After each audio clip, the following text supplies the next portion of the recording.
একটু যদি আপনারা বুঝার চেষ্টা করেন তাহলে আমি ক্লিয়ার করছি।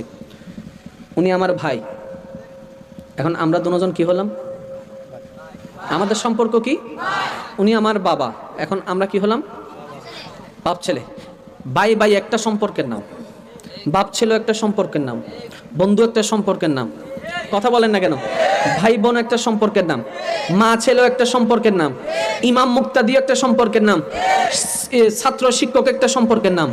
পৃথিবীর বুকে মনে রাখবেন, পৃথিবীর বুকে যত নামের সম্পর্ক আছে, সর্বপ্রথম নামের সম্পর্ক হচ্ছে স্বামী স্ত্রী। এর আগে আর কোনো সম্পর্ক ভাই বোন, ভাই মা ছেলে কোনো সম্পর্ক আসে নাই। যত সম্পর্ক এসেছে স্বামী স্ত্রী সম্পর্কটার পরে এসেছে। যেমন সর্বপ্রথম আদমকে, সর্বপ্রথম মানুষকে আদম, ওনার স্ত্রীকে হাওয়া, এবং ওনারা সম্পর্কে কি ছিল? ওনাদের আগে যেহেতু মানুষ নাই, সুতরাং স্বামী স্ত্রী শুরু হয়েছেন সর্বপ্রথমে। এখন বলেন, আবার সবাই জান্নাতে যাবে না ইনশাল্লাহ? আরো জোরে বলেন না, যাবে না? জান্নাতের মধ্যে কোন সম্পর্ক থাকবে? ভাই বোন, মা ছেলে, আবারও স্বামী স্ত্রী। এখন আপনারা ভেবে দেখেন, স্বামী স্ত্রী শব্দটা কি শুধু মারামারি করার জিনিস, নাকি ঝগড়া করার জিনিস, নাকি মহাব্বতের জিনিস? সেটা আপনারাই ভাইবা দেখেন। মন যেহেতু আছে, খারাপ হবে। পুরুষের যেমন ভালো লাগা খারাপ লাগা থাকতে পারে, নারীদেরও তো ভালো লাগা খারাপ লাগা থাকতে পারে। পুরুষের যেরকম ইচ্ছা অনিচ্ছা থাকতে পারে, নারীদেরও তো ইচ্ছা অনিচ্ছা থাকতে পারে। সেজন্য নবী কি বলেছেন শুনুন, স্বামী স্ত্রী যখন ঝগড়া লাগবে, স্বামীকে এবং স্ত্রীকে মনে রাখতে হবে ঝগড়া তারা করছে না, শয়তানে এসে ঝগড়া লাগাই দিচ্ছে। সেজন্য স্বামী গরম হলে স্ত্রী যতই খারাপ লাগুক চুপ, স্ত্রী যদি রেগে যায় স্বামী যতই খারাপ লাগুক চুপ।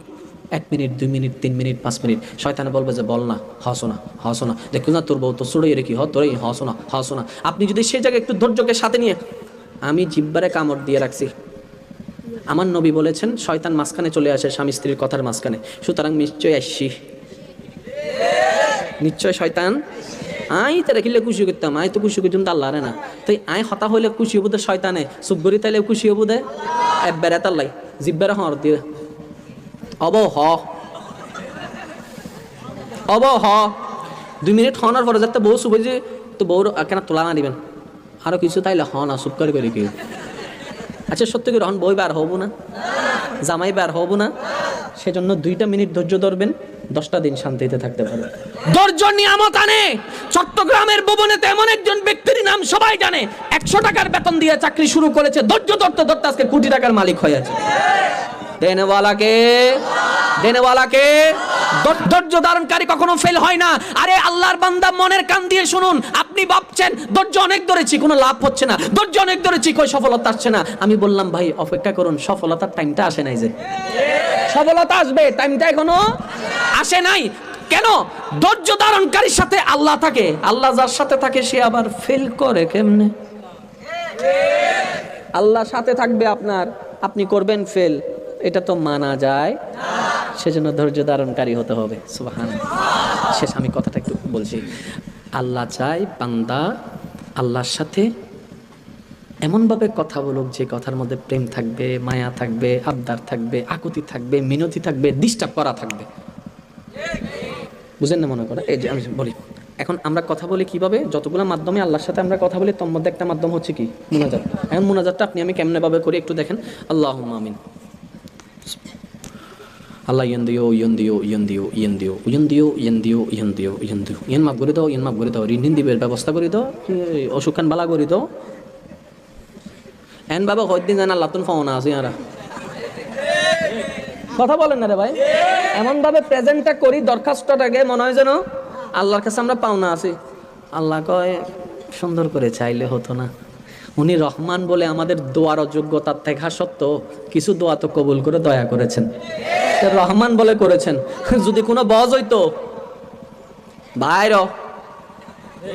কথা বলেন না কেন, যদি কোনো হেডমাস্টার হইতো বাইর, উনি তো রহমান। কেমন রহমান? যিনি তার মাননেওয়ালা বান্দাকেও রিজিক দেয়, যারা মানে না তাদের ঘরেও রিজিক পৌঁছাই দিচ্ছে। বাস আমরা আল্লাহকে নামে চিনিছি, আল্লাহকে কখনো বোঝার চেষ্টা করি নাই। কমতি আমাদের। যদি আল্লাহকে চিনার মতো চিন্তার চেষ্টা করতাম, প্রেমটা আল্লাহর সাথেই করতাম।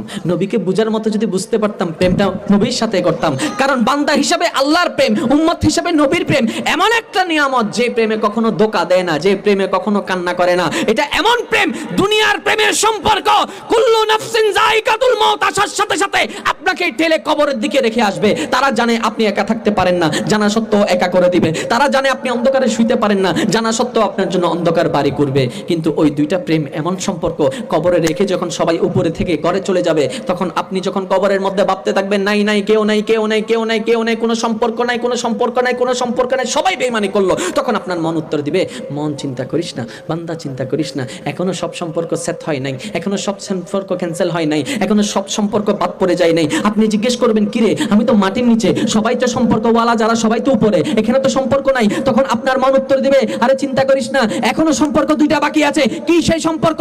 প্রত্যেকটা বান্দার জন্য কি সেই সম্পর্ক? বলে যে বান্দা হিসাবে আল্লাহর সাথে সম্পর্ক, উম্মত হিসাবে নবীর সাথে সম্পর্ক। এটা আমার কথা বলি নাই, আমাদের সকলের কথা বলছি।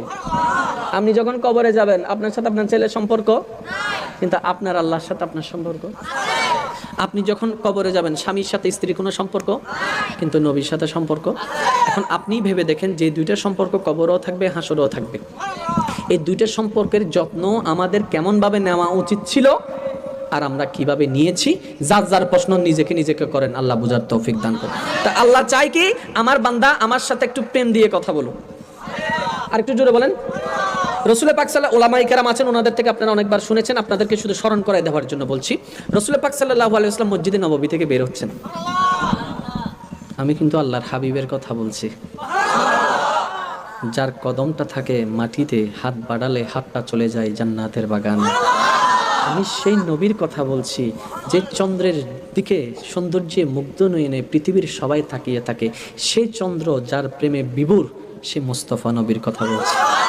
আমি সেই নবীর কথা আপনার সম্মুখে উপস্থাপন করছি, যার চেহারাকে কোরআনে বলা হয়েছে ওয়াদ্দুহা। সেই নবী মসজিদে নববী দিয়ে আসতে লাগলেন। হঠাৎ করে একজন সাহাবার আওয়াজ শুনলেন। এই সাহাবাটা আল্লাহর কাছে দোয়া করতেছে, ইন্নী আসআলুকা ফাইন্নাকা আনতা রাব্বি। আমি তোমার কাছে চাচ্ছি আল্লাহ, কারণ তুমি আমার আল্লাহ। কথার গভীরতা দেখেন। আমি তোমার কাছে চাচ্ছি, কারণ তুমি আমার আল্লাহ। আমি তোমার কাছে চাচ্ছি, কারণ তুমি আমার রাজ্জাক। আমি তোমার কাছে চাচ্ছি, কারণ তুমি আমার রহমান। আমি তোমার কাছে চাচ্ছি, কারণ তুমি আমার গফফার। আমি তোমার কাছে চাচ্ছি, কারণ তুমি আমার খালেক। নবীজি ওই সাহাবার আওয়াজটা শোনার সাথে সাথে আরেকজন সাহাবাকে ডেকে বললেন, তাকে গিয়ে সংবাদ দিয়ে দাও, তার বলাটা আল্লাহ পছন্দ করেছে, দোয়া কবুল হয়ে গেছে। কি বলছে এমন আহামনি? কি বলছে? আমি তোমার কাছে চাচ্ছি। চাইবো না কেন? কারণ তুমি আমার আল্লাহ। আচ্ছা বলেন, এটার মধ্যে কি শুধু দোয়া ছিল, নাকি এখানে একটা অধিকার এবং আবদারও ছিল? বলেন না রে ভাই। একটা আবদার ছিল, একটা অধিকার ছিল, একটা আমার। আমি তো তুমি চাই তুই আর আল্লাহ না নদী দেখা। আর একটু জোরে বলেন না। আলা হযরতের আব্বাজান বললেন, আল্লাহর কাছে কিভাবে চাইতে হয় সেটা আমি আমার স্ত্রীর কাছ থেকে শিখেছি। বহুতুন শিক্ষি দেওয়া। সুবহানাল্লাহ। হরত্যানে নিজুন বিয়ে না করু, বিয়ে করছি তুন হয়তো হইতেন না জীবনত, আর ইবৌ নিলে তো আবার উঠি যাব। শুনেন, বউকে তুলেন, আপনি উঠে যাবেন। বউকে সম্মান দেন, আপনি উঠে যাবেন। কারণ ইজ্জত দেনওয়ালাকে একটু খেয়াল করবেন। উনি বলছেন, আমার স্ত্রী আমাকে কিছু ঘরের বাজারের জন্য বলেছে, কিছু জিনিস লাগবে বলেছে। আমি আমার স্ত্রীকে বললাম, আমার কাছে টাকা যেদিন টাকা আসবে আমি আপনার জিনিসগুলো নিয়ে আসবো। কিছুদিন যাইতে না যাইতে উনি আবার আমাকে বলে জিনিসগুলো একটু দিতে, কিন্তু আমার কাছে তো টাকা নাই, আর না হোক কত ইনকাম করা আমাদের পক্ষে সম্ভব। আমি আবার উত্তর দিলাম, আমার কাছে টাকা আসলে তখন নিয়ে আসবো। কিছুদিন পরে যখন আবার আমাকে স্লিপটা দিয়ে আমাকে যখন বলল এই জিনিসগুলো নিয়ে আসতে, আমার রাগ উঠে যায়। আমি বললাম, একবার বলেছ হয় নাই? স্বামী স্ত্রীকে কি বলছে? একবার বলেছ হয় নাই? আমি কি শুনেছি? আমি কি শুনি নাই? একবার বলেছ হয়েছে, তো আমি তো শুনলাম, যখন টাকা আসবে তখন আনবো বলছি তো। তখন সেই স্ত্রী বলে, বেয়াদবি মাফ করবেন হুজুর। স্বামীর প্রতি কত শ্রদ্ধা দেখেন। বেয়াদবি মাফ করবেন হুজুর, আপনি তো আমার স্বামী, আপনাকে না বললে কাকে বলবো? আপনি তো আমার স্বামী, আপনাকে না জ্বালাইলে কাকে জ্বালাবো? আপনি তো আমার গৃহকর্তা আপনার কাছে আবদার না জানাইলে আমি কার কাছে জানাবো? তখন উনি বলছেন, আল্লাহর কাছে বান্দার কিভাবে দোয়া চাইতে হয় আমি সেদিন আমার বউয়ের সেই কথাই শিখে ফেলেছি। আল্লাহ চাই কি বান্দা আকুতি করে আল্লাহর কাছে চাক, ও আল্লাহ দাও না, ও আল্লাহ দাও না, তুই না দিলে হনে দিব। আচ্ছা, এখন বান্দা ওইটা দোয়া কি করছিল? আল্লাহ আমি গুনাহ করছি, এগুলো আমি আগে থেকে জানি, তো এখানে আসলাম কেন? ভুলে গেলে তো হবে না। হুজুর যেটা বলেছেন আল্লাহ গুনাহ করছি সেটা আমি আগে থেকে জানি, আমি কি আশা নিয়ে আসছি? কেন আসছো? আল্লাহ আমি শুনছি তুমি নিজের নাম রহমান বলছো, আমি তো রহমানের কুদরত দেখতে আসছি। এই কথাই আল্লাহ কি করে দিয়েছে। এখন ওই হুজুরের হাদিসের সাথে আমি একটা হাদিস অ্যাড করে শেষ করে দিচ্ছি, কারণ আমরা সবাই গুনাহগার। আমার মতো যারা গুনাহগার আছেন তারা বলেন ঠিক না বেঠিক? মনে রাখবেন, গুনাহ করা বড় বিষয় নয়। গুনাহ এমন একটা জিনিস, ইচ্ছাই হোক অনিচ্ছাই হোক মানুষ করে ফেলে। গুনাহ করা অপরাধ নয়, গুনাহ করার পরে মওলার দরবারে স্যালেন্ডার না করা এটা বড় অপরাধ। কারণ মওলা তওবার রাস্তা খোলা রেখেছেন পুরুষের জন্য নারীর জন্য। তওবা করব না কেন, স্যালেন্ডার করব না কেন? আল্লাহ তো চাই বান্দা স্যালেন্ডার করুক। সুবহানাল্লাহ।